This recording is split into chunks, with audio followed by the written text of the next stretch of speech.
Classics Optimus Prime. I've talked about this guy how many times now? I mean, this guy was even the subject of an April Fool's video. I love this mold. This is by far one of my favorite Optimus Prime molds. And you know me, I'm always going to the toy department. It's the store where I buy almost all my stuff. And they had a big one. They had a big one, guys. They had a massive, oversized knockoff of Classics Optimus. And somehow it had totally flown under my radar. I did not know this was a thing until I went to the toy department and saw it there. And they had it for a great deal. I think it was like 40 bucks or something. Might have even been less than that. But yeah, I was all for it. I definitely had to get it. And I researched it and I found out this is Jujiang Leader. And yeah, it's fantastic. Number one, in the vehicle mode, I can already tell you it is super heavy. I'm pretty sure there's die-cast in this guy. Yeah, I can tell. The waist is die-cast. I'm feeling that right now. So he's got some die-cast. The tires are all rubber. It's rubber tires, which is fantastic. And there's also a couple extra surprises in the robot mode. But for now, the vehicle mode, those are the most noticeable improvements. And on top of that, it's freaking huge, dude. I mean, look at how big this is. Compared to the normal one, it's freaking huge. And I'm all for it. I love me a nice oversized knockoff. I've really been getting into knockoff Transformers recently, and I love me a blown up one. I love it when they're freaking huge. And yeah, this is honestly one of my new favorite knockoff Transformers. And I'm thinking about doing a top 10 knockoff Transformers video. Let me know if you'd be interested in that. But I'm definitely thinking I should get around to doing that. So we have the size out of the way. How is this guy looking otherwise? One really cool detail that this guy has exposed that I didn't even realize is that that's supposed to be an extra window right there. They painted that. That's supposed to be an extra window because on the Classics Prime, at least on this version, it's just red. And I never noticed that that's supposed to be a window. I'm definitely loving the silver striping. The paint is super crisp on this thing. It has a lot of nice silver highlights. The bumper is all gorgeous silver. The headlights, you can see there's some blue, there's some yellow. There's some yellow for those overhead lights. Really nice clear blue for the windshield. This is an amazing truck mode, one that I'm definitely proud to have in my collection. One of my favorites. Honestly, Classics Prime has always been a more favorite truck mode of mine. I mean, just look at it. It kind of reminds me of Cybertron Optimus, and I think that's why I love Classics Prime so much. I mean, of course it's similar to Cybertron. This was the next Optimus Prime that came out right after Cybertron. This was the next one, so of course it's going to have some inspiration, I feel like. But overall, this is an incredible truck mode. I can't wait anymore. We need to get this thing transformed. Alright, so if you know Classics Prime, you pretty much know what to expect with this guy, but there are a few new steps that they added along the way. So we're going to remove the smokestacks. These are going to become the rifle, and we can just go ahead and spread that out. Get the little, I've always kind of considered it like a little magazine. Get that flipped, and then connect it down the middle, and here we are. Here is his rifle all transformed. And then we don't have to remove this, but I am just for the sake of my sanity. And this can also turn into a rifle. I'm going to go ahead and do that now just real fast, even though I kind of prefer this on his back. So we're going to go ahead, kind of pinch all that together. And that just attaches, connect that. Have a little tiny barrel that flips out. And we do have a new handle that flips out because he does have slightly different ways that the weapons connect. But there is his other rifle. And then let us transform this. So the only thing that's really unchanged is going to be the legs. The legs are entirely unchanged when it comes to the transformation. The arms definitely have a little bit of change. I always love bringing all that down and straightening the feet, getting the knee pads up. There are the legs all said and done on this knockoff Prime. Next up, moving up to the arms, this is where things are going to start getting a little bit different. So it's kind of stuck in there a little bit tighter than it normally is. But go ahead and get these massive panels out of the way. And I always just kind of hinge them out one singular click. That's how I've always taken care of business on Classics Prime. Out one click, there you go. And then next up, we can go ahead and tuck the front bumper behind the grille. Kind of tight, but it's definitely still doable. And then we're going to go ahead and straighten the arms. Just kind of get him out like this. And he's definitely looking, dahoo, I'm a bird, flap, flap, flap. from good old Ultimate Toy Reviews, if you know that meme. Wow, yeah, that is literally Ultimate Toy Reviews Optimus right there. We just kind of flip the legs, and there we go. All right, so after this, we want to take this little part and just fold it up and kind of just collapse it for now. And then we're going to take his torso, give it a nice little spin, and we're almost done. The main change now, the arms definitely have a little bit more going on to accommodate for the kibble. All right, so one thing they wanted to do was make the arm a lot tighter. They wanted to make sure that this arm panel wasn't just jutting off and doing nothing. So going ahead and straightening the fist and rotating this around, we go ahead and kind of, you know, this is how it would be traditionally. It would just kind of dangle, wouldn't really connect at all. But they added this extra hinge where you flip that in, then you make sure it's kind of slotted in down there, then it'll slot in up here as well. And now the arm kibble, even though it's not a perfect attachment, it's still going to kind of pop out if you're a little uncareful. The arm kibble now is actually tabbed in. But if you don't like the arm kibble, they made it removable. You can just pull it off if you don't like the kibble. Me personally, it's Classics Prime. It wouldn't be Classics Prime without the panels on the arms. But hey, that's appreciated. It's definitely appreciated. You just can remove it if you want. It's entirely optional, but I'm not a fan of removing kibble. And our last step is arming them up. So with this gun, this handle does not attach to the hand. Instead, you have these little slots that are going to attach to the forearm. And that is how this cannon gets attached. Kind of tricky. I can tell that the prongs are a little warped. They're not fully lined up, but I know they'll go in. Oh, there we go. That was tight. And then this is my only real issue with this guy. So he has articulated fingers, and you just open the fingers up a little bit. You get this in there, and there's these nice little tabs where the ion blaster is supposed to just slot into the hand. And yeah, it's slotted in. It's all good.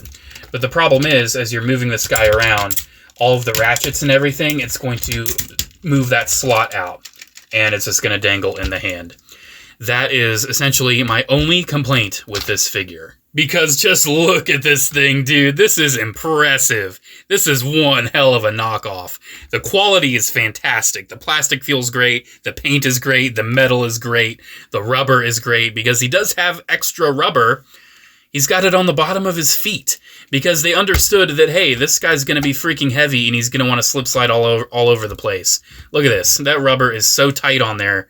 Like, he's not going anywhere. He is firmly planted. Now, I do normally like this as a backpack, and I was about to transform it and just plug it on his back, but then I remembered they added a little extra gimmick. You can see there's these little ports back here. That's new.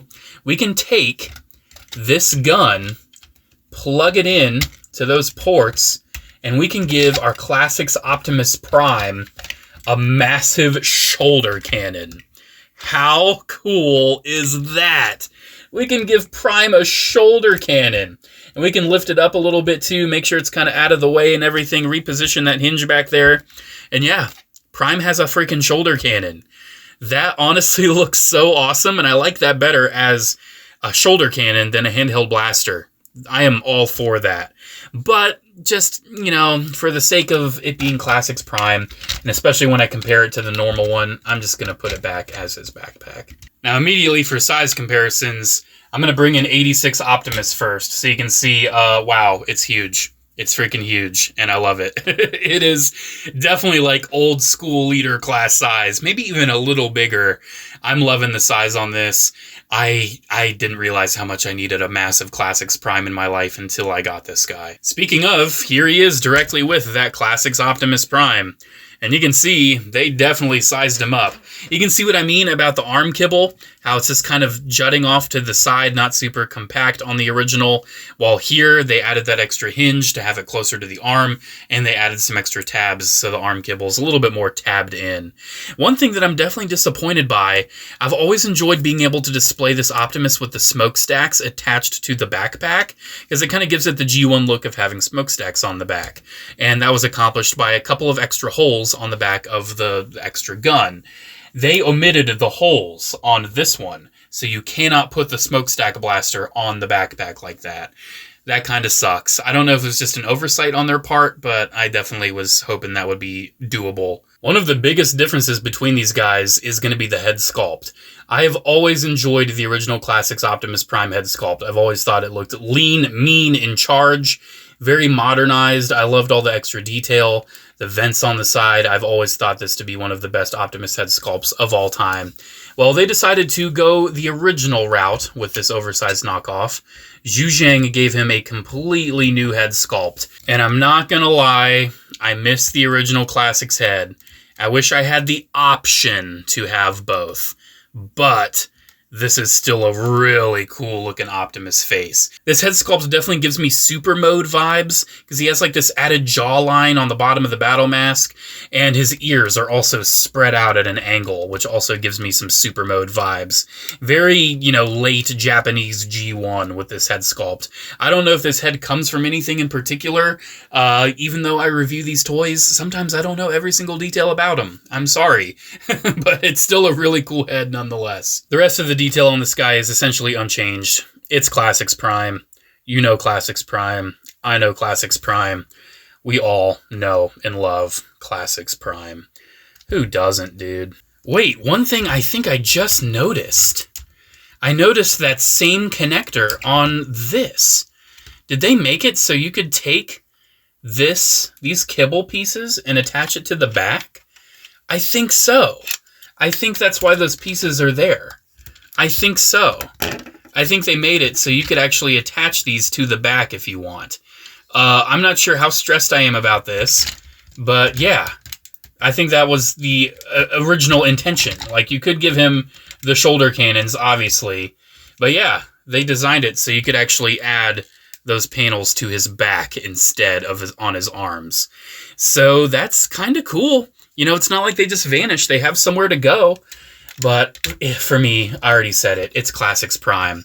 These arm guards, this kibble, it's a part of the design to me. Like, it beefs out his arms. It looks so cool. I've never had a big issue with his arm kibble, and especially now that it's more tabbed in, it just looks like really cool arm armor. So I think we're pretty much ready to go over his articulation, which is pretty impressive, and they actually added some extra stuff to him. So I do want to show off again the annoying thing about the arm, because he's got a lot of ratchet joints, especially his elbow is really tight. But you don't even need to bend the elbow, just the shoulder enough is going to move this gun out of place eventually. So for the articulation and for the sake of my sanity, we're just gonna leave this off. Every time I pose this guy, I usually take the gun out, get him in the pose I want, and then have him holding the gun again. So to articulate this massive oversized Classics Prime, his head is on a ball joint, and it's pretty expressive. It's a pretty nice expressive ball joint up there. Definitely enjoy that. Better than 86 Optima. His shoulders are on those ratchets, and they are on hinges outward. He has a bicep swivel. His elbow, which, like I said, is very tight, bends 90 degrees, just like the original one does. Again, it's a very tight joint, and I found myself even like untabbing the arm kibble, just trying to move the arm. The hands are on swivels, and they're also on hinges, so it's kind of the standard, like, the 3 fingers are attached, and then the pointer has an extra couple hinges. Pretty standard. He does have the upper waist that can move, but that's mostly for transformation. He does have the lower waist that can move as well, but do keep in mind the backpack's going to start colliding with stuff. The hips are standard Classics Prime. They can move forward all the way, and they can move out all the way. Very nice ratchets there. You do have a thigh swivel, and then this is new. He has his knee bend, but they actually added, get this, a double hinge. So he has double hinged knees. That's nice. That's a nice addition. Definitely loving that. And on top of that, they did also kind of soup up his ankle rocker a little bit more. So it's a little bit more usable. And your ankles do move up and down as well, just like Classics Prime does. So that is Jujiang Leader out of the way. That is our oversized leader class size Classics Optimus Prime. Classics Prime has always been one of the best, most iconic modern chug Optimus Prime molds, in my opinion. It's a classic 06 boy, and even though it has definitely been beat, and it's definitely not super accurate to G1 Prime, as a modern update of the character, it's always been one of my favorites. And this oversized knockoff just dials the awesomeness up to 11. This is by far my favorite version of the mold now, and I have several different versions of this mold. I can't get enough of this. All the upgrades are fantastic. The ratchets are great. The metal is great. The only issue I have is that the ion blaster, he just doesn't hold it well enough. It's so frustrating just moving him around, and it's just going to fall out of the peg. But other than that, I don't really have much of an issue with this thing. It's fantastic. And as I've been continuing to just add more and more of these oversized KOs into my collection, I just keep getting more and more impressed.